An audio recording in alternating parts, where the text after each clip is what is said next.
अगर आप शाकाहारी हैं और प्रोटीन का अच्छा सोर्स खोज रहे हैं, तो आज की वीडियो में हम एक ऐसे दाल के बारे में बताएंगे जिसमें दोस्तों गोश्त, मछली, अंडा, दूध से ज़्यादा प्रोटीन पाया जाता है और इन चीज़ों से सबसे सस्ता है।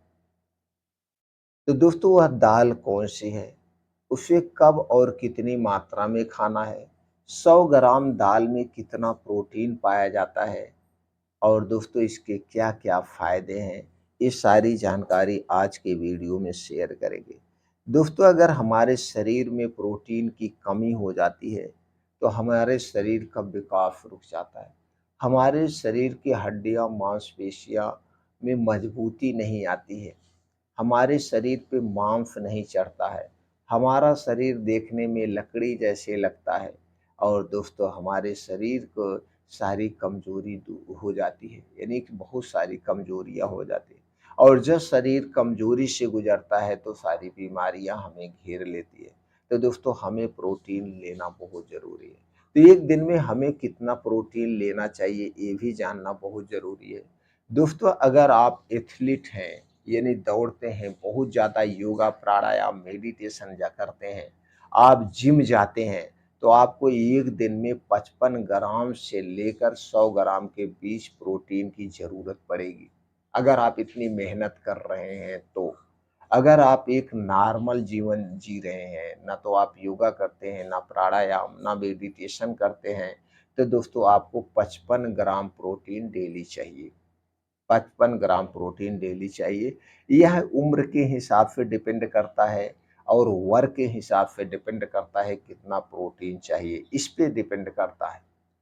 सबको एक बराबर में नहीं चाहिए। जैसे आपका वर्क है, जैसे आप हार्ड वर्क कर रहे हो और उम्र के हिसाब से भी अगर आपकी उम्र ज़्यादा है, उम्र कम है, तो भी दोस्तों आपको प्रोटीन ज़्यादा ज़रूरत पड़ती है। बीच का जो उम्र होती है, इसी में थोड़ा-सा बैलेंस कम कम चाहिए आपको। जैसे अगर आप 60 साल के बाद है, तो 60 साल के बाद भी प्रोटीन की मात्रा ज़्यादा चाहिए, क्योंकि शरीर के बीमारियों से बचाने के लिए तब आपको दोस्तों 60 से 70 ग्राम प्रोटीन पर डे चाहिए। 60 से 70 ग्राम प्रोटीन पर डे चाहिए और स्त्री और पुरुषों में अलग-अलग प्रोटीन की मात्रा होती है। दोस्तों अगर आप एक नॉर्मल हाउसवाइफ हैं, आप बहुत ज़्यादा वर्क नहीं करते हैं, तो आपको दोस्तों 45 से 50 ग्राम प्रोटीन चाहिए। अगर आप गर्भावस्था में यही प्रोटीन की मात्रा बढ़ जाएगी। गर्भावस्था में दोस्तों 60 से 80 ग्राम प्रोटीन चाहिए। स्तनपान कराते समय भी इतना ही प्रोटीन चाहिए, क्योंकि इस समय प्रोटीन की ज़रूरत ज़्यादा होती है शरीर में। तो दोस्तों इस तरह से स्त्री और पुरुषों में भी प्रोटीन की अलग-अलग मात्रा चाहिए। इतना आपको प्रोटीन डेली मैनेज करना है। अब इतना प्रोटीन डेली मैनेज करने के लिए आप अपने खाने-पीने में प्रोटीन युक्त चीज़ों का सेवन आप करेंगे। दोस्तों प्रोटीन तो वैसे सभी हरी साग-सब्जियों में पाया जाता है, मौसमी फलों में पाया जाता है, दूध में पाया जाता है, यानी जितना भी डेयरी प्रोडक्ट है उन्हें में उसमें भी पाया जाता है। ये जो बीन्स होते हैं, बीन्स को अगर आप अंकुरित करके खाते हैं, इनमें भी पाया जाता है, मोटे अनाजों में भी पाया जाता है। और प्रोटीन की बात करें तो जो सब्जियां हैं जैसे गाजर वगैरह है, इनमें भी अच्छी मात्रा में पाया जाता है। मांस मछली में भी पाया जाता है। अगर आप मांस मछली नहीं खाते हैं तो बहुत सारे ऐसे बीन्स हैं, दालें हैं, जिसमें दोस्तों सबसे ज़्यादा प्रोटीन पाया जाता है। तो चलिए आज हम आपको दो दालों के बारे में बताते हैं। इन दोनों दालों में सबसे ज़्यादा प्रोटीन पाया जाता है। दोस्तों पहली दाल है वो है लोबिया। लोबिया दोस्तों 100 ग्राम में 25 ग्राम प्रोटीन होता है। विटामिन, खनिज, मैग्नीज, कैल्शियम, आयरन, जिंक जैसे तत्व भी पाए जाते हैं 100 ग्राम लोबिया में। दोस्तों दूसरी तरफ ये जो मूंग होता है, मूंग की दाल में भी दोस्तों 100 ग्राम में 24 ग्राम प्रोटीन होता है। मूंग की दाल में भी 100 ग्राम में 24 ग्राम प्रोटीन होता है। और दूसरी चीज़ है दोस्तों सोयाबीन। इस जो सोयाबीन का दाना होता है, कुछ लोग इसकी सब्जी भी बना के खाते हैं, कुछ लोग इसकी दाल भी बना के खाते हैं।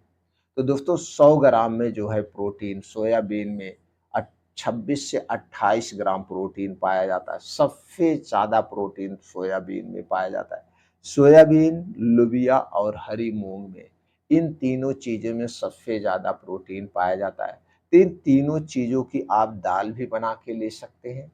इन चीज़ों को दोस्तों रात में भिगो करके सुबह खाली पेट भी ले सकते हैं।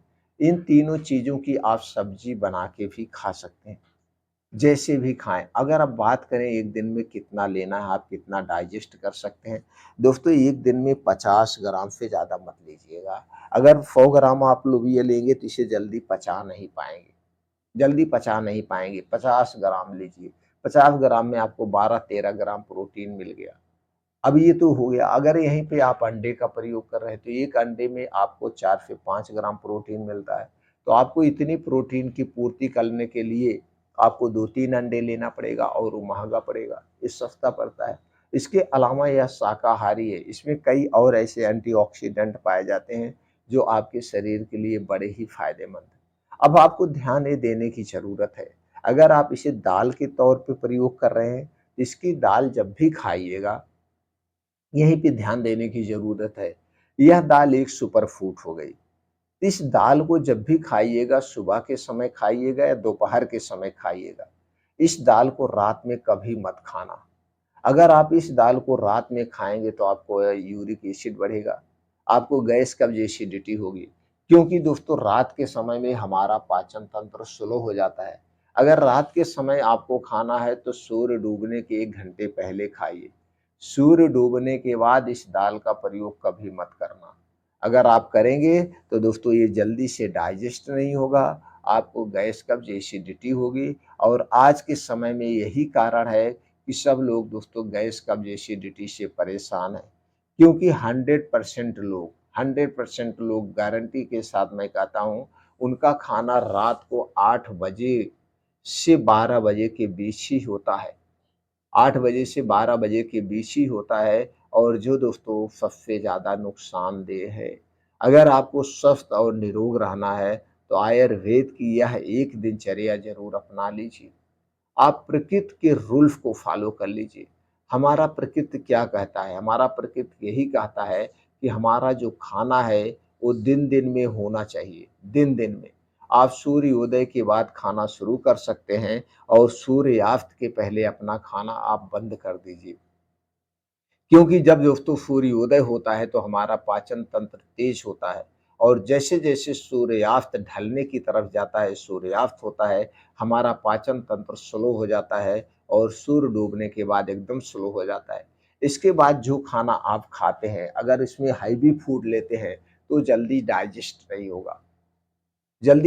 नहीं होगा, हमारे पेट में ऐसे पड़ा रहेगा और जितने देर तक हमारे पेट में यह खाना पड़ा रहेगा, उतनी देर तक दोस्तों ये नुकसानदेह है क्योंकि उसके बाद हमारा खाना सड़ने लगता है और जब खाना सड़ने लगता है तब आपको दोस्तों क्या होता है गैस बनती है, जो रात में पेट फूलता है। आप देखते होंगे बहुत सारे लोगों का रात में पेट फूलता है, रात में गैस बनती है, रात में एसिडिटी बनती है और यही जब गैस एसिडिटी ज़्यादा बनने लगती है, तो दोस्तों इसका दबाव आपके हार्ट पर बढ़ता है, जिससे आपकी बीपी बढ़ जाती है और जब बीपी बढ़ती है, तो दोस्तों बहुत सारी बीमारियाँ होती हैं, अटैक आने का खतरा होता है, पैरालिसिस आने का खतरा, कई सारे खतरे बढ़ जाते हैं।